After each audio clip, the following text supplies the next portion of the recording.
Hello friends, कैसे हैं आप सब लोग। आज मैं आप लोगों के लिए एक और वीडियो लेके आई हूँ जिसमें हम बात करेंगे प्राचीन भारत की, यानी कि जो अनसाइंड हिस्ट्री है उसके जो भी इम्पोर्टेंट क्वेश्चंस हैं, यानी कि महत्वपूर्ण क्वेश्चंस हैं, एमसीक्यू क्वेश्चंस, उनके बारे में हम डिस्कशन करेंगे। और फ्रेंड्स, ये वो क्वेश्चंस हैं जो कि काफी बार एग्जाम में पूछे जा चुके हैं, ठीक है। और गारंटी है कि 100% आप इसमें से आपको क्वेश्चन मिलेगा ही मिलेगा।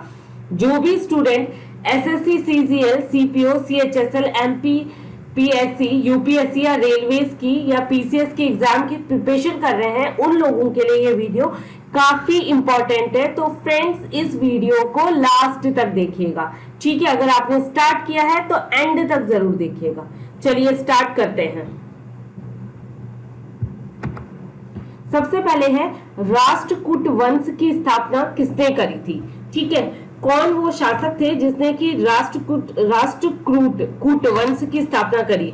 दंती दुर्ग, कृष्ण प्रथम, इंद्र द्वितीय या इनमें से कोई नहीं, ठीक है। तो जो शासक थे राष्ट्रकूट वंश की स्थापना जिन्होंने की थी वो थे दंती दुर्ग, ठीक है। इसकी स्थापना देखिए, ये स्थापना राष्ट्रकूट वंश की स्थापना दंती दुर्ग ने की थी, ठीक है। और ये 8वीं सदी में की गई थी, ठीक है। सेन वंश की स्थापना किसने करी थी, ठीक है। सेन वंश की स्थापना करी थी हेमंत सेन ने, ठीक है। ये बंगाल का एक राजवंश था, सेन वंश, ठीक है, बंगाल का राजवंश था।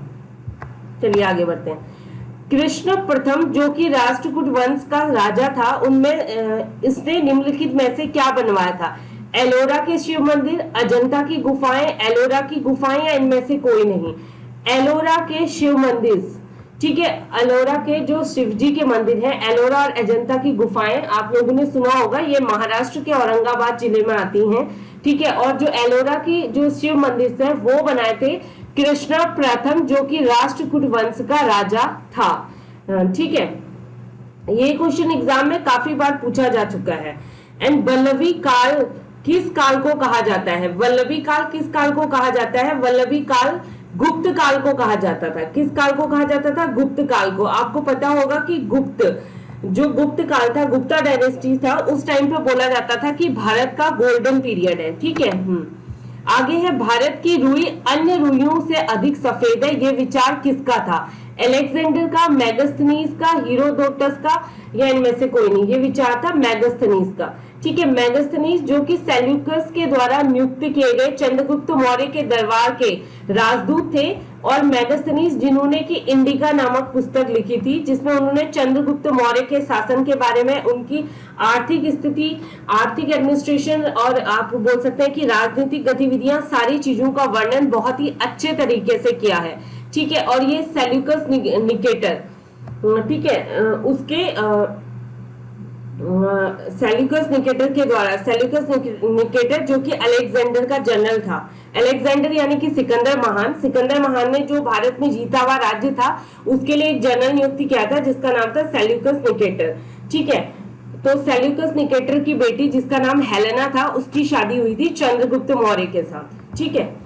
कुषाणों ने किसके सिक्के चलवाए थे। कुषाणों ने सोने के, चांदी के, तांबे के, तो ठीक है, या उपयुक्त सभी, तो ये सारे हैं। उन्होंने सोने, चांदी और तांबे सारे सिक्के, यानी कि राइट आंसर है उपयुक्त सभी, ठीक है। कुषाणों ने सोने, चांदी और तांबे के सिक्के चलवाए थे। कुषाणों को तुसारी लोग भी कहा जाता था। That is the important fact कि तुसारी लोग भी कहा जाता था, ठीक है।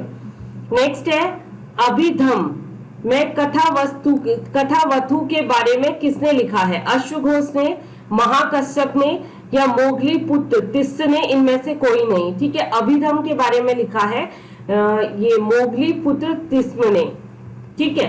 मोगली पुत्र तिस्स बौद्ध धर्म के भिक्षु और विद्वान थे। वह अशोक के आध्यात्मिक गुरु थे, यानी कि अशोक महान, ठीक है, जो कि मौर्य वंश का शासक था, ठीक है, उसके आध्यात्मिक गुरु थे। और अशोक के पुत्र महेंद्र के भी आध्यात्मिक गुरु थे, ठीक है। किस यज्ञ में वैदिक काल में सूरा का प्रयोग किया जाता था, ठीक है। सोत्रामणि, राजसूय, पुटेष्टि या अश्वमेध। वैदिक काल में, ठीक है, जो सोत्रामणि करके यज्ञ हुआ करता था उसमें सूरा यानी कि मदिरा, सूरा से रिलेटेड, ठीक है, वाइन से रिलेटेड हम कह सकते हैं, हाँ, यूज होता था। 10 राजाओं का युद्ध किस नदी के किनारे लड़ा गया था? That is most important question और काफी बार एग्जाम में पूछा जा चुका है कि 10 राजाओं का युद्ध किस नदी के किनारे हुआ।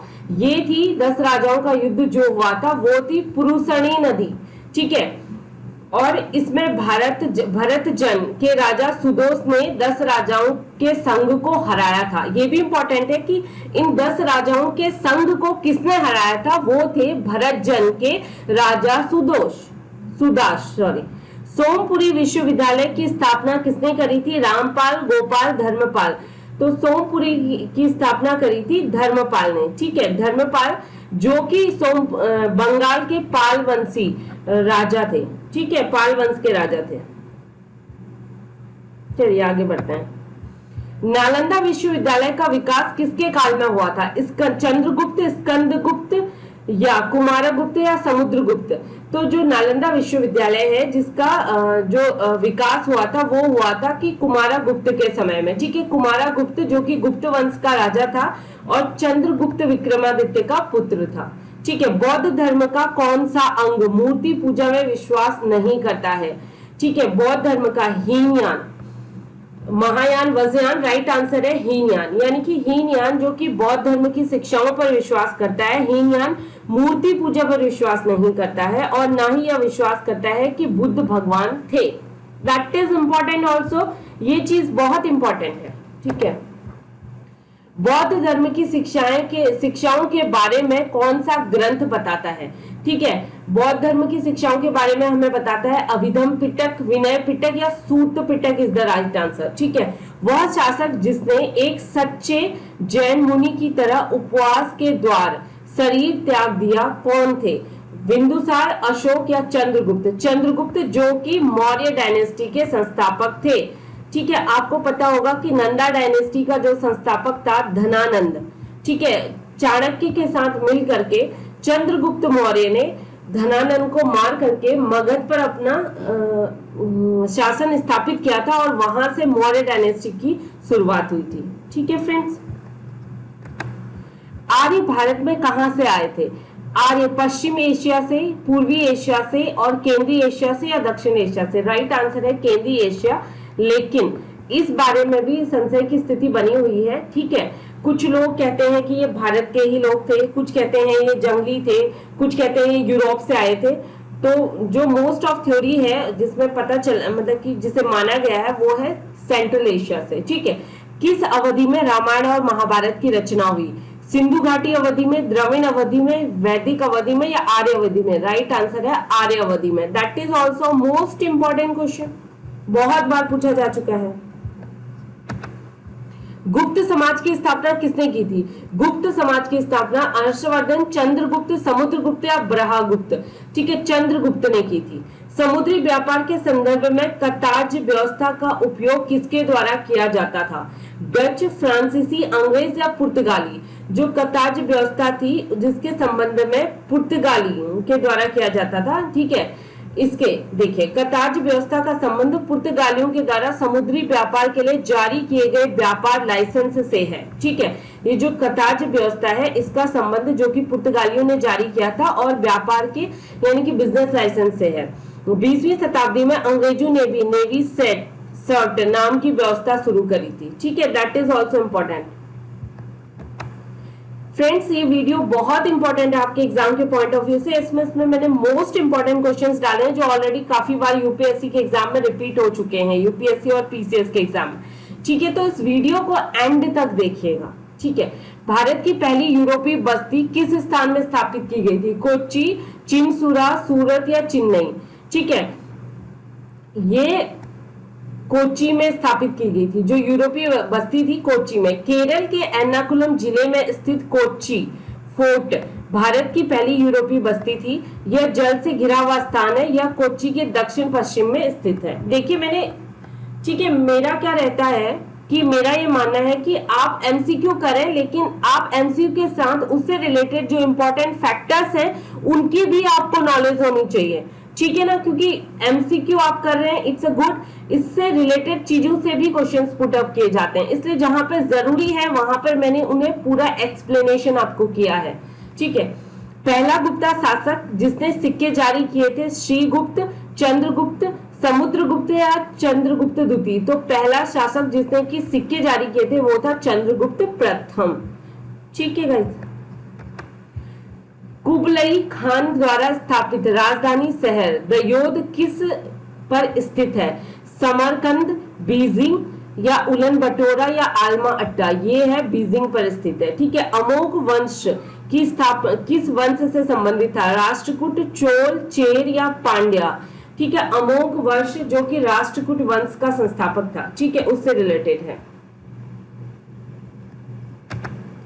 नटराज की कांस्य मूर्ति किस वंश से संबंधित है? पांड्या वंश से संबंधित है, चोल वंश से, चेर या राष्ट्रकूट? राइट आंसर है चोल वंश। ये क्वेश्चन पूछा जाता है। नटराज की जो जिसमें कि शिवजी की मूर्ति बनी हुई है, ठीक है, जिन्हें नटराज भी कहा जाता है, वो किस वंश से संबंधित है? नटराज की कांस्य मूर्ति जो कि चोल वंश से संबंधित है। नटराज का अर्थ है तांडव नृत्य की मुद्रा में शिव। ठीक है, हसन निजामी और फक ए मुदबिर किसके दरबारी कवि थे? कुतुबुद्दीन ऐबक, इल्तुतमिश, बलबन या अलाउद्दीन खिलजी? ठीक है, राइट आंसर है कुतुबुद्दीन ऐबक के दरबारी कवि थे। ठीक है, चलिए आगे बढ़ते हैं। किसका काल मुगल वास्तुकला का स्वर्ण काल कहा गया? अकबर, जहांगीर, शाहजहां या औरंगजेब? राइट आंसर है शाहजहां, क्योंकि शाहजहां के काल में जो मुगल वंश का जो कंस्ट्रक्शन का काम था, यानी कि इंफ्रास्ट्रक्चर का काम था, हम ये कह सकते हैं पीक पे था, मतलब गोल्डन समय था, गोल्डन युग कह सकते हैं, क्योंकि उस वक्त शाहजहां जिन्होंने की ताजमहल बनाया आगरा में, जिन्होंने लाल किला बनाया दिल्ली में, जिन्होंने मोती मस्जिद बनाई आगरा में, जिन्होंने जामा मस्जिद बनाई दिल्ली में, इसीलिए शाहजहां के काल को मुगल वास्तुकला का स्वर्णिम युग कहा जाता है, क्योंकि इन्होंने क्या ताजमहल बनाया था, लाल किला, मोती मस्जिद और जामा मस्जिद। ठीक है, तो फ्रेंड्स ये क्वेश्चन पूछे जा सकते हैं, तो इन्हें पढ़ लीजिए। और आज के लिए बस इतना ही है। उम्मीद करती हूँ कि आपको मेरे वीडियोस अच्छे लग रहे होंगे। अगर पसंद आ रहे हैं तो प्लीज लाइक कीजिए, शेयर कीजिए और सब्सक्राइब जरूर करें। And stay home, stay safe, good luck, bye bye, thank you.